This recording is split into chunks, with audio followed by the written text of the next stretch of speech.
So this is going to be the video on the neutral game of KOF. Obviously, I'm exactly where the last video left off. I haven't moved. So in this video, I'm going to be covering how do you approach the opponent from round start or from like full screen, and I'm going to be talking about how to stop the opponent from walking at you, or sorry, just in general, like going toward you or like trying to aggress upon you. And I'm going to be going over like what people are doing in the middle of the neutral game. And then at the end, I'm going to be going over projectiles, because projectiles kind of add this extra element to the neutral game that you'll need to understand if you want to even comprehend what's going on against those characters that can use that.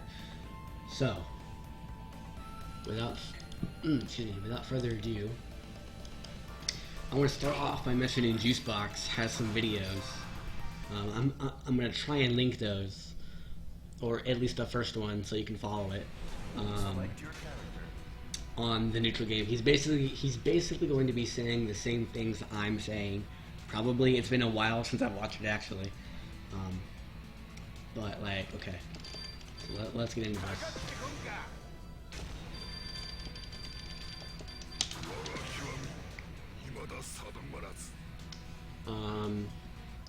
So,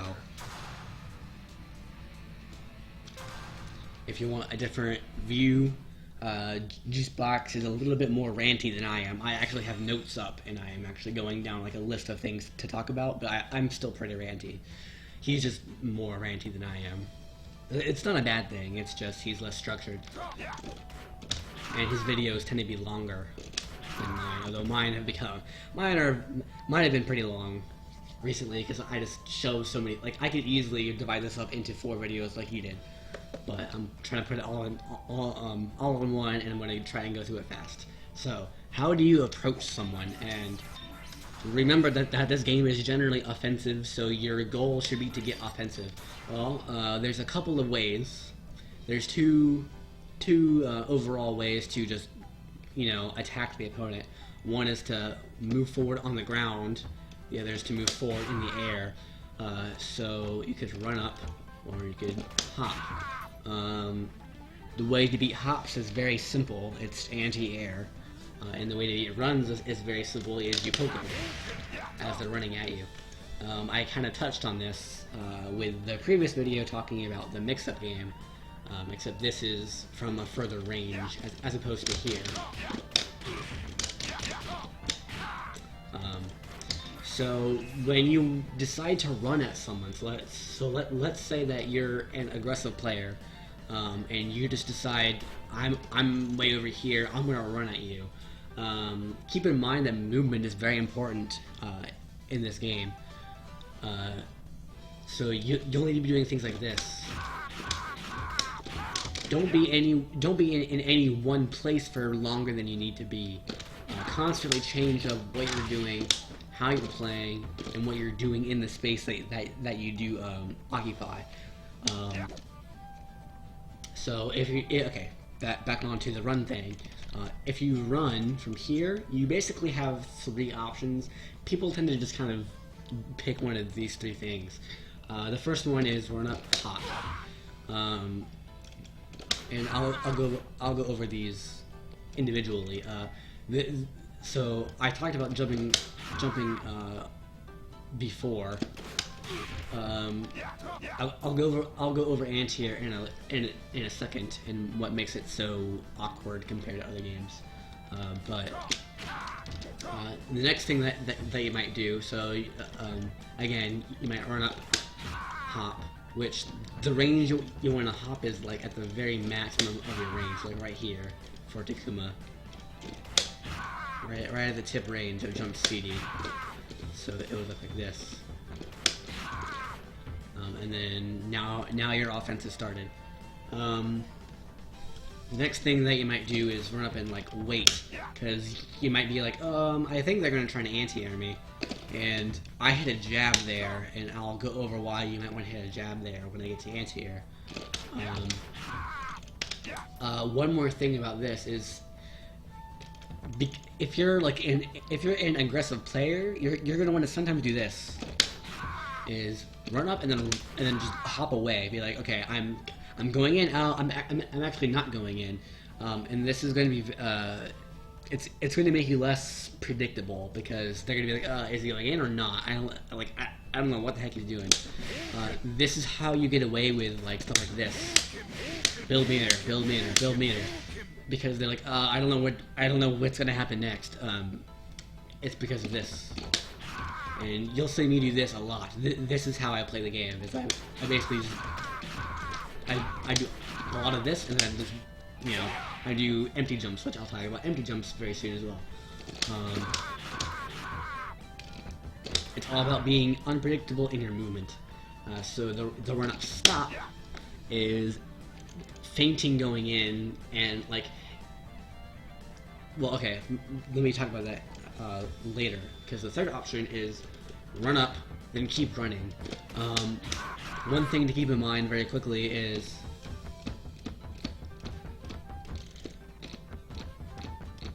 you don't have to input a run again very quickly. I hit right, and it just automatically continues the run for you. This is good for varying up your timing, because if you've been doing a lot of this, that little where he goes like this, that occurs when you stop running. So what you can do to be like to kind of like fake him out, fake him out is like this. That's something that I don't really use. I probably should. It's kind of fun.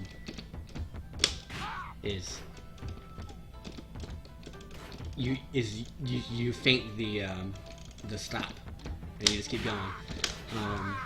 So going back to the feinting approach, I forget what I was gonna say actually. Let me think. So we run up, stop, hit jab. That's gonna be over in the anti-airs. Okay, yeah, okay. So why would you keep running versus why would you stop? If you run up and keep running, and you run up and keep jumping, like, say you spend like the entire game doing this and this, you only ever run up, hop, and you only ever run up and keep running, and you never do run up, stop. The whole point of run up, stop is normally when you run, when the opponent sees this, they're thinking, oh, okay, he's gonna either jump or he's gonna keep running, and then I'm gonna react to the jump, or I'm going to try and hit him out of the run. If you run up, stop, it's gonna kind of catch him off guard. It's basically just a third option. So let's talk about anti-air. Actually, before I talk about I'm going to talk about this in conjunction, actually. Okay, so things I have written down here are, under jump, I have mix-up, jumps, and timings. So, the thing about Mr. Karate is he has, and he's got a freaking uppercut. And it's a really good anti-air, because it's invincible.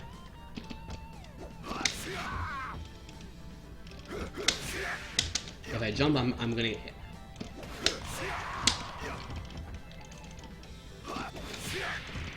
That's just how it works. However, say I do this. Say I do a lot of this. Where I run to this place and I super jump. Right? He could. Okay, that was cool. He could try and react with the anti or DP. However, if I do this, that was bad. Hold on. If I hop instead, let's try and get a good. No. There we go. If he reacts to my hop, thinking it's a super jump, then he might whiff an uppercut, which is what I mean by saying mix up your jumps and timings.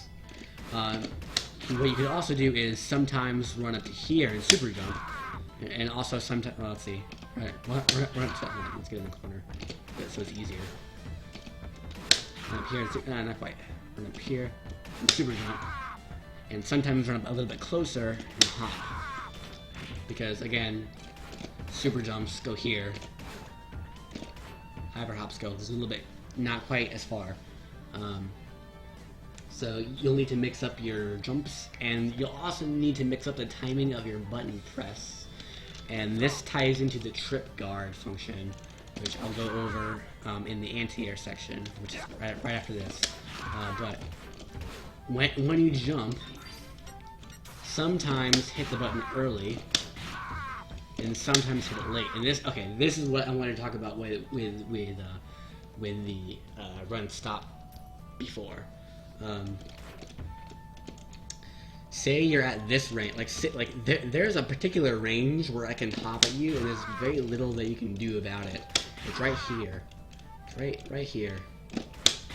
It's like a very perfect spot. Like you're typically not going to be able to do this like every single time because both players should be moving back and forth. But if you end up jumping here, that's like the perfect range where you can't really anti-air. So what you need to do, so say,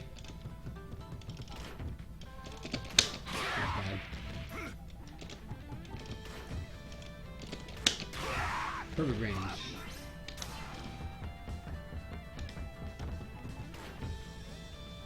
I can't jab him.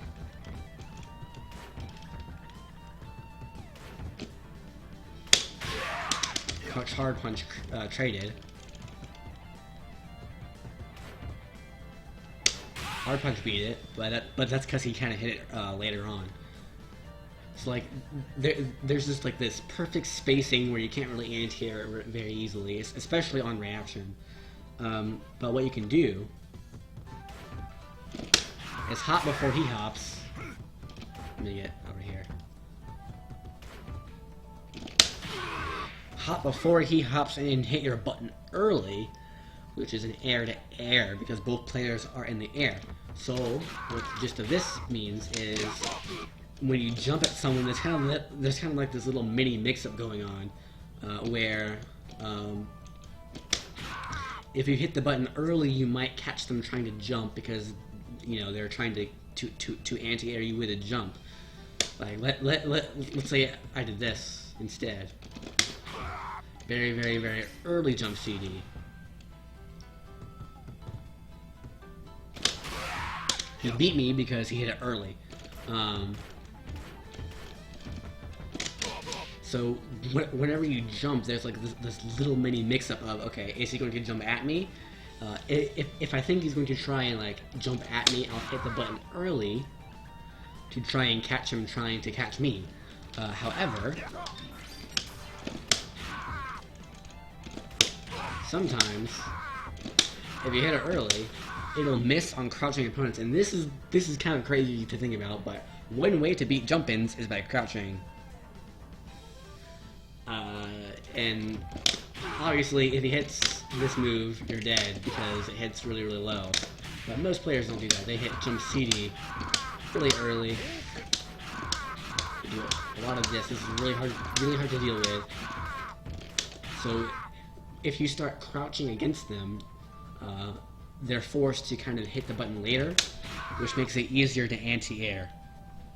Now, there's a little mix-up that you can do here as well. If they hit the button early and it misses, let's say I do this.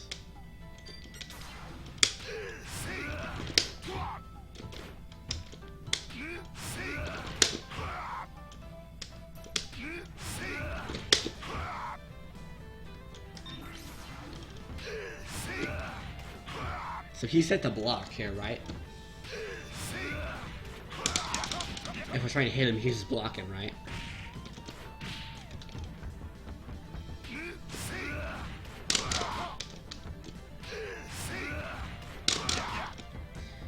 However, there's this thing in this game called a one frame trip guard. Let's see if I can get it here. Right there. He actually got hit. He could not block that. When you land from any jump in this game, there is one frame where you cannot block, called the trip guard. It's called that because typically you use trips to do it. It's whatever. You don't need to. You can use anything. Like I just did it with the crouching light punch. Like you can do it with basically anything. Close hard punch. If you're too late, they can block it.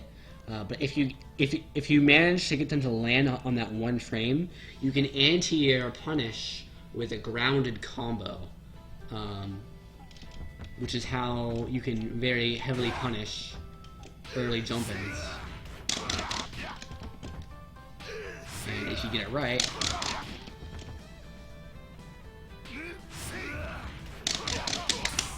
make it really hurt. So that's the trip guard in this game. Obviously, if they do... Oops. They do a late jump in. You're crouching and hitting a button against a jumping attack, so you're probably gonna get hit. However, this works. Wow.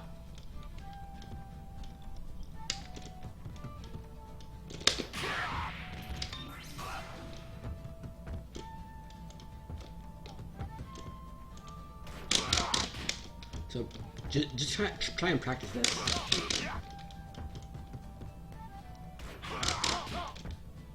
Way too late. Way too late. Friendly.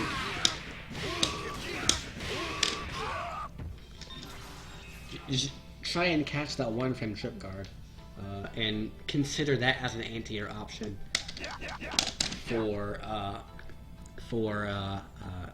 early jump-ins. So to summarize the last like 5 minutes, when you jump in, either hit it early or hit it late. If you hit it early, it tends to be harder to straight up anti-air, but you open yourself up to trip guarding. And if you do it late, you'll catch trip guards and force the opponent to block or get hit at the cost of being easier to anti-air. Okay, so that's jumps.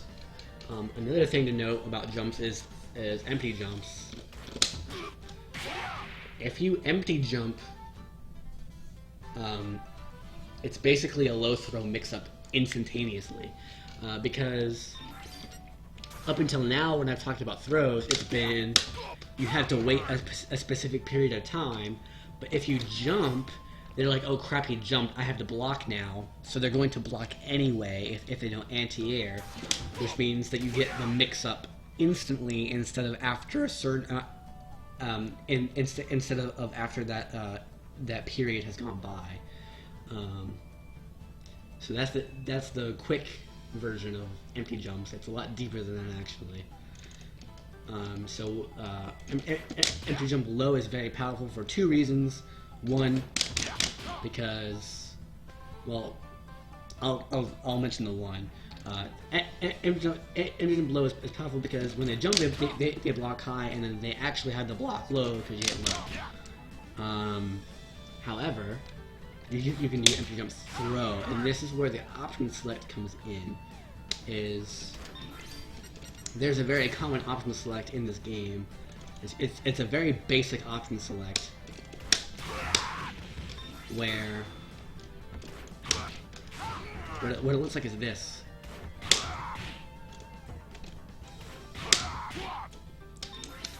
And if they decide to go for an empty jump throw,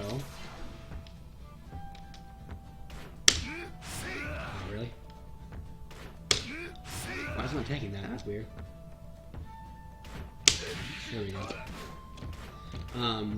If they decide to go for a throw, you'll tech it, but if they decide to do a jumping attack, you'll still block, because you can tech throws while holding backwards.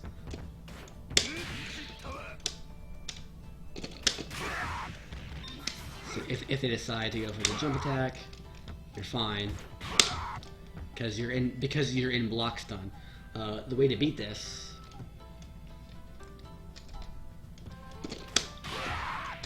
the way to just straight up beat this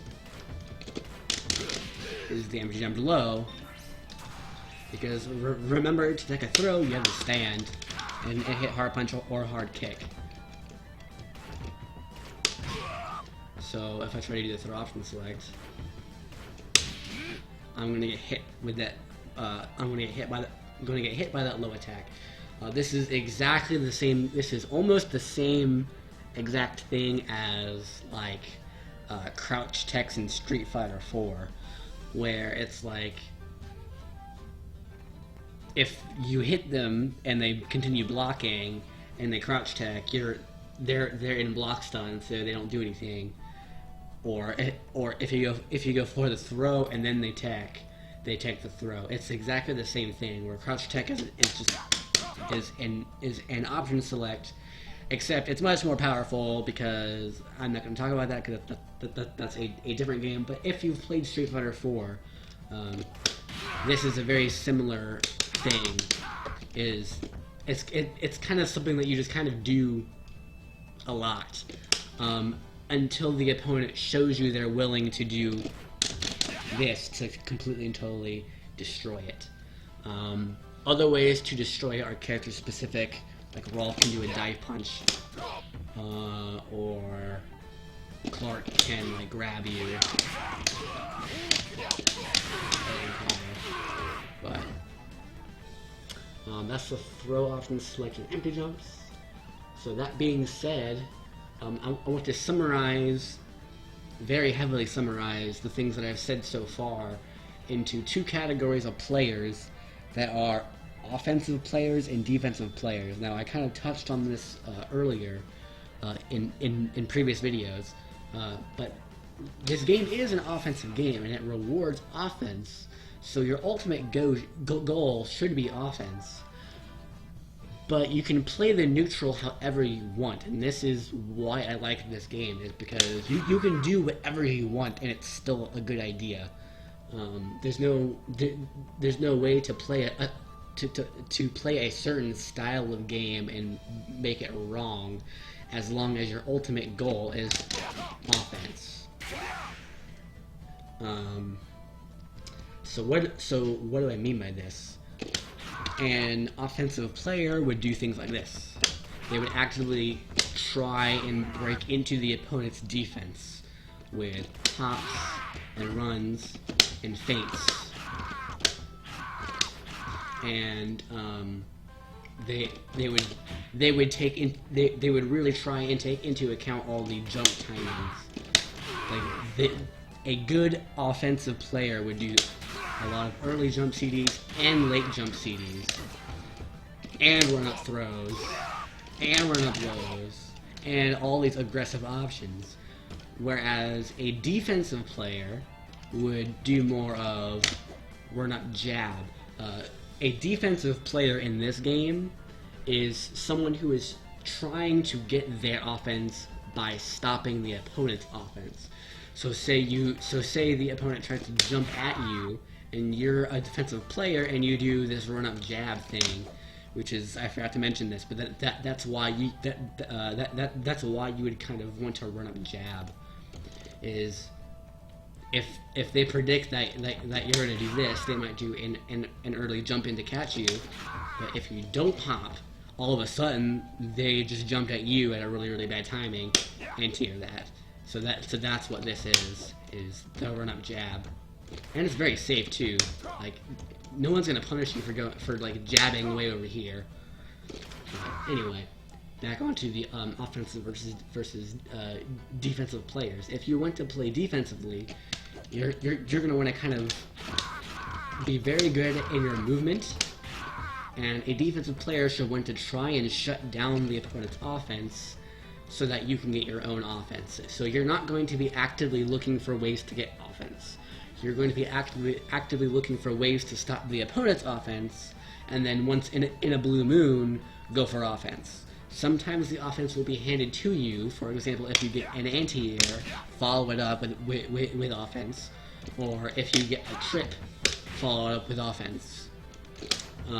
Or if you like super anti-air, you know, and stuff like that. It's totally viable as long as you still try and get offense. I see a lot of players play Andy and they're like, oh, jump, Shoryuken, fireball, fireball. You jump, Shoryuken, and it's like you're getting damage from the Shoryukens or whatever what is it? It's a Shoryudan. They're getting damage from the uppercuts, but it's like his uppercut is like not even 200 damage. So like you can anti-air him. You can anti-air with him like 5 times and you'll win. But if they land one jump in, they're doing significantly more damage than if you had uppercut like twice or 3 times, like in a row. So that can't be your only plan. If you decide to play defensively, you can't just play defensively. You need to also look for chances to go on offense, and that is what defines a good defensive player in this game. And that translates to character choice, by the way, because if you watch my character choice video, I mentioned certain characters as being defensive characters. Leona is all about Baltic launcher and catching you out of the air. Oh, I think you're gonna block, so I'm going to throw an E-ring and follow it up for offense, or I'm going to do a Baltic launcher and then follow it up for offense, or I'm going to sit here and Moon Slasher on reaction to the jump, and there's just ways. Like, she doesn't get damage from her defense. Her damage comes, in fact, her damage actually comes from HD combo. She has probably one of the highest. She's top 3 damage HD comboers in the game, probably. Shen being number 1. She's probably number 2, honestly. Maybe Chin with drinks, if you consider drinks with Chin. But like, she's really high damage. And she's one of the only characters in the game that has instant airs from like 2 pokes away. Like, she can do crap like this. I can't do it. But like that. Only like faster and against crushing opponents, and she can combo off of it. So like, she has so many aggressive tools, but every character in the game has aggressive tools. It's just her approach to the neutral game tends to be more defensive than others. So now that that's out of the way, I'm going to talk about projectiles, and that's going to wrap up this video. However, projectiles are very complicated. Okay, so let's just pick the same character. Like, people have trouble with King. I play King a lot because people have trouble with King. Select the order. In the description of this video, I'm going to try and find Juicebox's Word document. In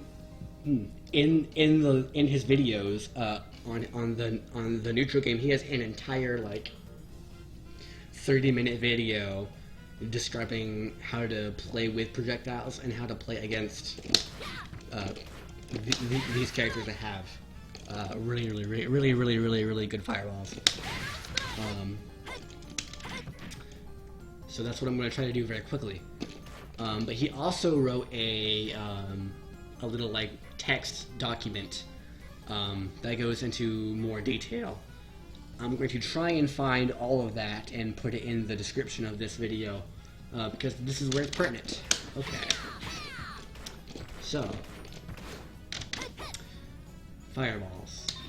There's 2 types of fireballs. There's the slow ones and the fast ones. And the things that I'm going to be covering are not just King. This is true for Andy, King, Kenso, Athena. This is true for basically every fireball, but those 4 characters in particular excel at actually capitalizing on this. So watch when I jump here.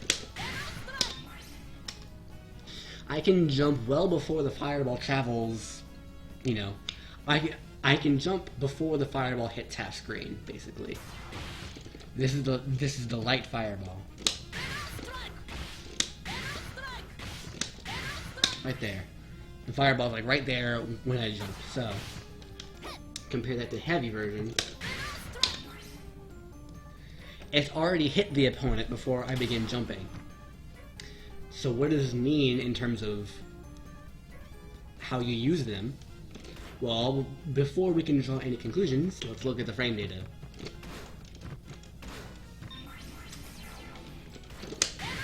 Oops, that's right. Let's do this.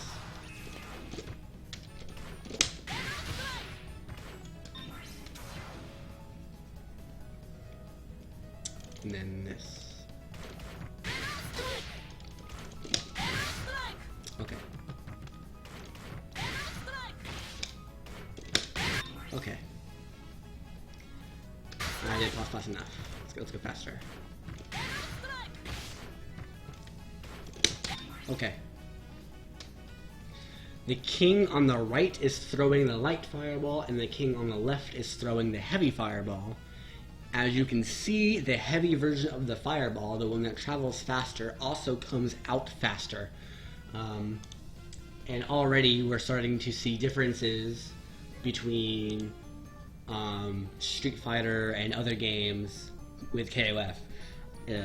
Is that heavy fireballs and light fireballs don't have the same startup. The heavy one comes out faster and travels faster.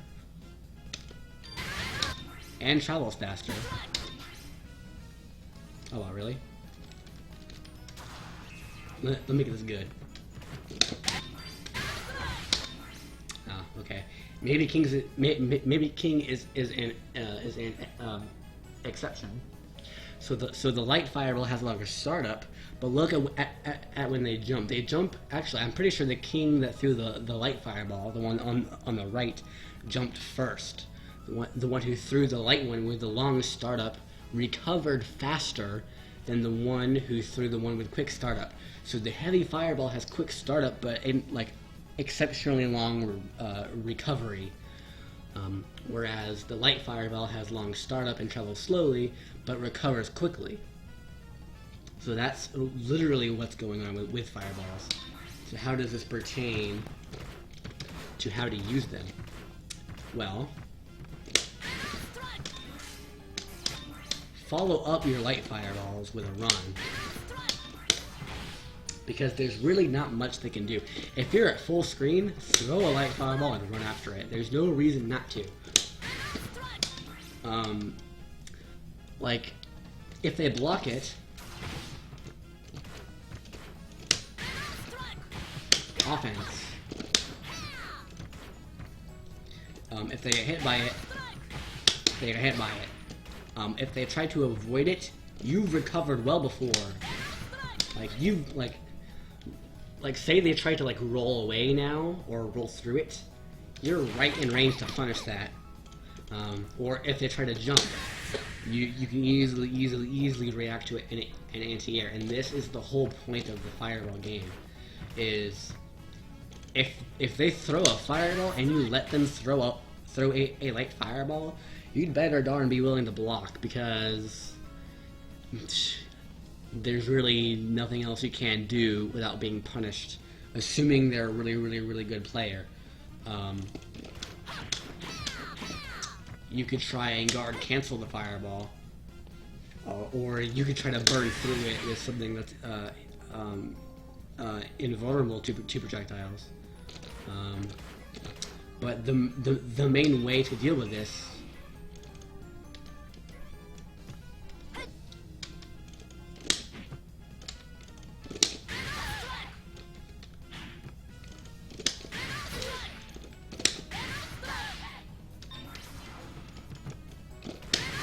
jump or hop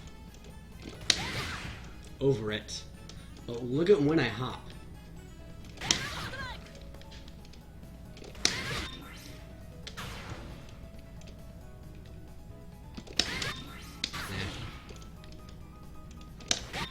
I hop as she's throwing it. In fact, usually you have to hop before they even begin to throw it.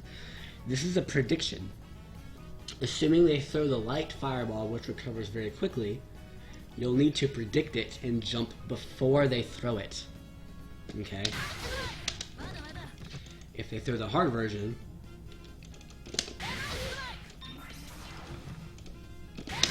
you can almost react to it because it recovers more slowly. Almost.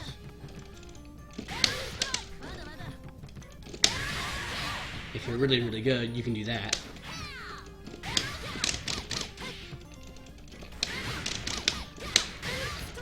But for the most part, if you want to punish a fireball, you have to guess it's coming out with either a jump early or a roll early.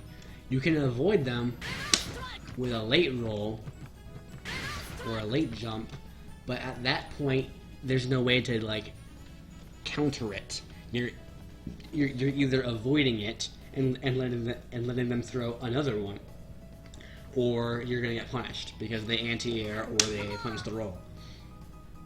So, in summary, it's a prediction. It begins with a prediction. Ooh.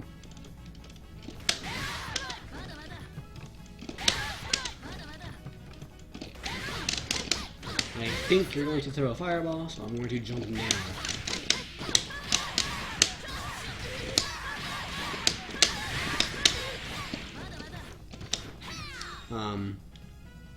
And that's really the most important point that you need to know about the light fireball, is if you're using them, follow it in and get offense. If you're playing against them, predict them with a roll or a jump early. Oops. Like my CPU.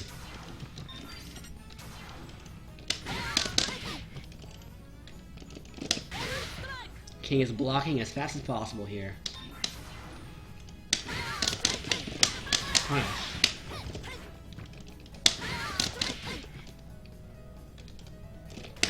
Punish.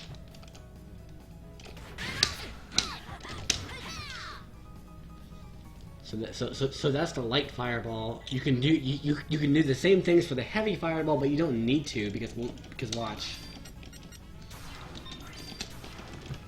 If you do it, like say you're here. Wow. You have massive massive frame. Yeah.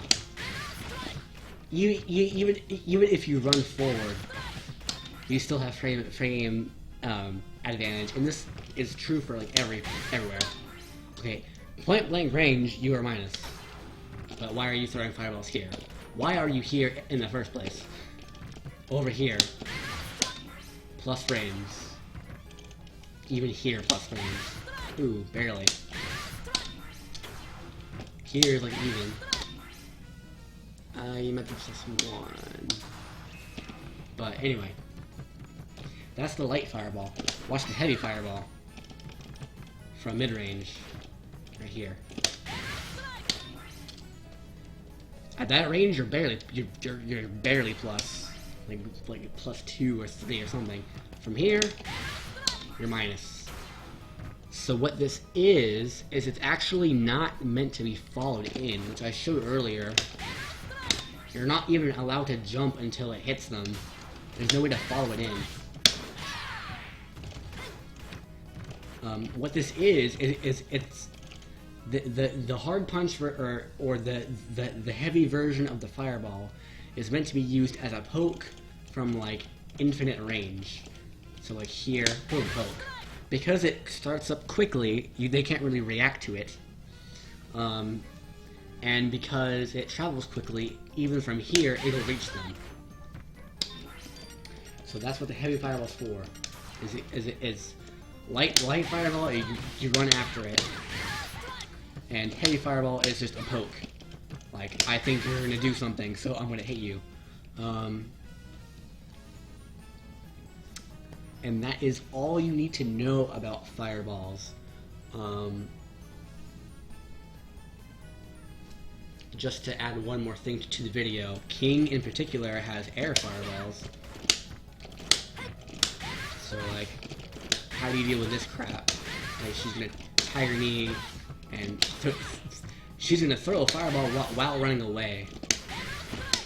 It's kind of silly. And what do you do against King players who do this?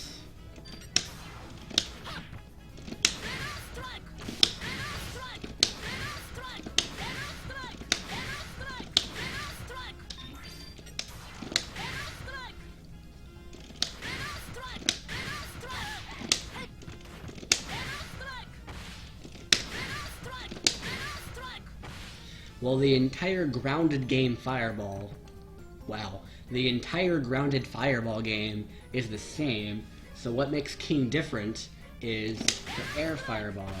But as you can see, you can just crouch underneath it. It looks like it looks like it should be hitting, but it's not. If I do the ground version, obviously it hits. But if I do it in the air, it's just like Sagat's fireball. It's gonna go over your head. You can just crouch underneath it as long as you aren't Hugo. This is just something to keep in mind against King. And with that, that should wrap us up. Let me double check. Oh, nope, never mind. One more reminder. The meter game.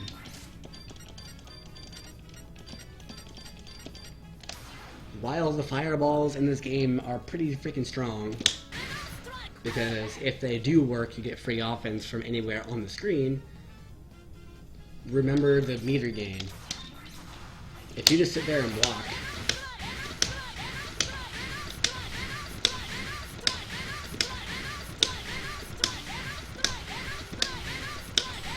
boom, like you're building significantly more meter than the opponent is. So don't be afraid to block. Each one of these is 10 damage on block. So don't be afraid to block them. Like, don't get antsy and start like jumping and getting hit in the face because you tried to jump over them at a bad timing.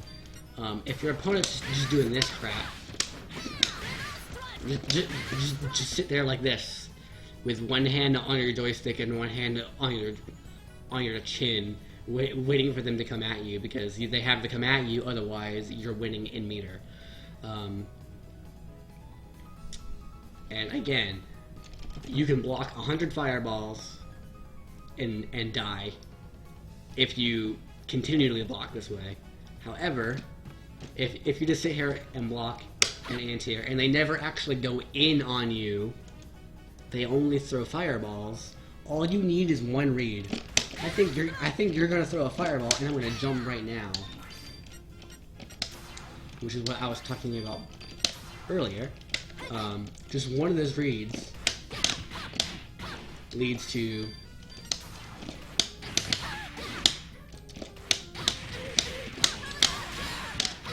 $270. This is a low damage character, but I just got like nearly 300 damage for no meter off of one jump in. If I spend if I spend 2 bars in a drive, I get like 500 something.